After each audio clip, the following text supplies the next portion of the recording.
আজকে যেহেতু ফ্রাইডে বাসায় কিন্তু প্রচুর পরিমাণে কাজের চাপ থাকবে। হ্যালো এভরিওয়ান, আসসালামু আলাইকুম। আশা করি সবাই ভালো আছেন। আলহামদুলিল্লাহ, আল্লাহর রহমতে আমিও ভালো আছি। সকালবেলা ঘুম থেকে ওঠার পরপরই ফ্রেশ হয়ে একদম নাস্তার টেবিলে বসে পড়লাম। আর নাস্তার টেবিলে কিন্তু আজকে বিশাল বড় একটা আম নিয়ে বসছিলাম। পুরো 1 কেজি ওজনের একটা আম ছিল, আর আমটা খেতে অনেক বেশি সুস্বাদু আর মজা ছিল। এদিকে আবার প্রচণ্ড পরিমাণের গরম পড়ছে, তাই বাবাকে জামের জুস তৈরি করে দিলাম। যেহেতু জুম্মার দিন বাবার জামের জুসটা খেয়ে নামাজ পড়তে চলে যাবে। আর এইদিকে আমি চলে আসলাম কিচেনে। আসার পরপরই সর্বপ্রথম মাংসটা ধুয়ে খুব সুন্দর করে পরিষ্কার করে পানি ছড়াইছি। তারপরে দিয়ে দিলাম 8 থেকে 10টা পেঁয়াজ কুচি। তারপরে দিয়ে দিয়েছি সমস্ত পরিমাণের বাটা মশলা। তারপরে দিয়ে দিলাম মরিচের গুঁড়া। মরিচের গুঁড়া দেওয়ার পরপরই দিয়ে দিয়েছি হলুদের গুঁড়া। আর দিয়ে দিব আস্ত মশলা। আমি যখন আস্ত মশলা দিই তখন কিন্তু আমি কয়েকটা আস্ত গোলমরিচও দিয়ে থাকি, তাহলে কিন্তু আরও বেশি স্বাদ লাগে।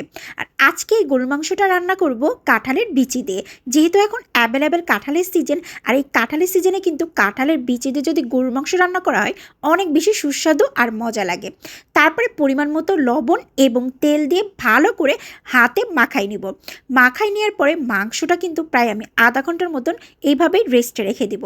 তারপরে হাত ধোয়া একটু পানি দিয়ে একদম ভালো করেই চুলাটা জ্বালাই দিব।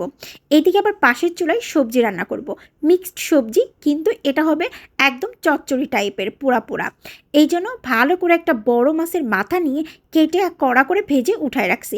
রাখার পরে মশলাগুলো ভালো করে কষাই নিলাম। আর এত পরিমাণে স্পাইসি করব বলার বাহিরে।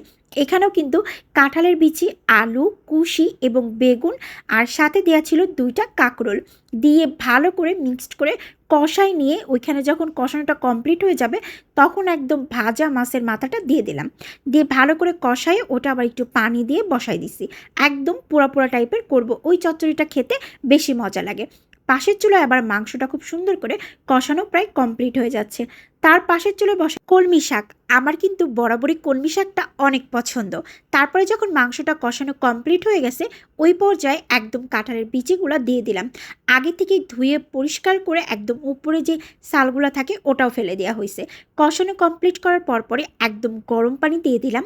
একদম আজকে একটু মাংসটা একটু ঝোলঝোল টাইপের রাখবো, যেহেতু শাকবাজি আর সাথে ছিল চচ্চড়ি, তো চিন্তা করলাম যে মাংসটা একটু হালকা ঝোলঝোল টাইপের রাখি, অনেক বেশি মজা লাগবে।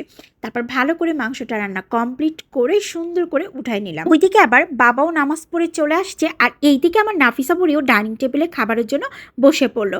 তারপরে খুব সুন্দর করে খাবার টাবার বেড়ে নাফিসা বুড়িকে দিয়ে দিলাম।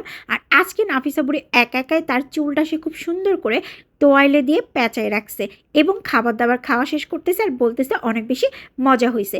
এইদিকে আমি সর্বপ্রথম নিয়ে নিলাম একদম কলমি শাক দিয়ে। আমার কিন্তু শাকের ভিতরে কলমি শাকটা অনেক পছন্দ। কার কার কলমি শাক পছন্দ অবশ্যই কমেন্ট করে জানাবেন। এই